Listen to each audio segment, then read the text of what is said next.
Timnas Indonesia U17 terbantai 6-0 atas Korea Utara U17 dalam babak perempat final Piala Asia U17 malam ini. Yaps, hasil akhir yang di luar dugaan kita semua, di mana skuad Garuda Muda secara mengejutkan kalah telak dari Korut U17 dengan skor akhir 6-0. Dan satu hal yang paling mencolok dalam pertandingan malam ini, yaitu fisik dan stamina dari para pemain Korea Utara U17 yang benar-benar luar biasa guys. Apalagi lini pertahanan Timnas Indonesia U17 malam ini bisa dibilang adalah penampilan paling buruk selama pagelaran Piala Asia U17 ini berlangsung. Dan dengan hasil ini artinya langkah Timnas Indonesia U17 di Piala Asia U17 kali ini telah resmi terhenti guys. Yaps, Coach Nova Arianto masih ada waktu untuk berbenah sampai di bulan November besok agar Timnas Indonesia U17 bisa memberikan hasil yang terbaik di Piala Dunia di bulan November besok. Jadi yuk kita tetap dukung dan apresiasi perjuangan dari adik-adik kita di Piala Asia U17 kali ini guys. Dan fokus ke event berikutnya yaitu Piala Dunia U17. Indonesia tersingkir usai diobok-obok Korea Utara. Timnas Indonesia U17 kalah 0-6 dari Korea Utara U17 di babak perempat final Piala Asia U17 2025 di Stadion King Abdullah Sports City Hall, Jeddah. Kekalahan ini membuat Indonesia tersingkir di perempat final dan gagal ke semifinal Piala Asia U17. Meski tersingkir di babak perempat final, Timnas Indonesia sudah memastikan diri lolos ke Piala Dunia U17 2025. Dibantai Korea Utara 6-0 selesai sudah perjuangan Garuda Muda di Piala Asia U17. Perjalanan Garuda Muda harus terhenti di Piala Asia U17. Kekalahan telah harus dialami oleh para skuad Garuda dari Korea Utara. 6 gol bersarang ke gawang Timnas U17. Meski begitu, setidaknya harapan untuk lolos ke Piala Dunia sudah tercapai. Hasil kali ini harus jadi pembelajaran berharga dan perbaikan untuk Timnas U17 sebelum pergi ke Piala Dunia pada November mendatang. Tetap beri dukungan untuk para penggawa Garuda Muda. Umur mereka masih muda, jangan bully mereka, melainkan beri support dan kritik membangun yang berguna untuk para tunas Garuda Muda ini. Indonesia kalah 6-0 melawan Korut.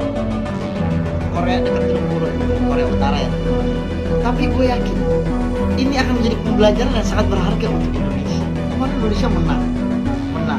Sekarang kalah. Ada juga tim yang kemarin kalah, besoknya kalah. MU itu namanya. But it's okay. No father, artinya nggak apa-apa. Ya kan? Kalian masih muda, perjuangannya masih panjang. Ini untuk yang tua, jangan ngehujat dulu, jangan komen-komen dulu ya. Secara umur kan kalian udah tua. Bahkan kota tua kalau ketemu kalian cium tangan. Untuk bung-bung di luar sana nih ya, yang pasti senang banget nih Indonesia kalah kali ini nih. Lagi gue perhatiin emang fisiknya, larinya buset kencang banget. Pemain Korea larinya kayak angkot Bogor, kencang bener. Gue rasa juga paru-parunya 4 nih. Elah. Dan buat Coach Nova, kalau mungkin selanjutnya ada turnamen, saya siap menjadi pemain utama. Utamakan yang lain maksudnya, jangan saya gitu. Makasih. Semangat terus Garuda U17, let's go.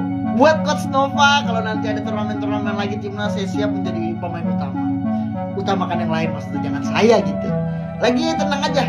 Ini kita boleh kalah secara fisik, tapi kalian harus ingat satu kata. Fisik bisa diubah, materi bisa dicari. Jak menyalawi. Semangat timnas U17.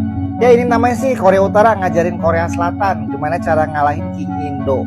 Indonesia kalah telak 6-0 atas Korea Utara dan tersingkir dari Piala Asia U17 kali ini. Dari menit pertama Korea Utara ngepres abis-abisan. Kita nggak dikasih waktu untuk megang bola lama-lama. Pemain kita kehilangan sentuhannya sampai kehilangan kepercayaan dirinya. Gol cepat di babak pertama dan gol cepat juga di awal babak kedua membuat kita dihajar abis-abisan 6-0.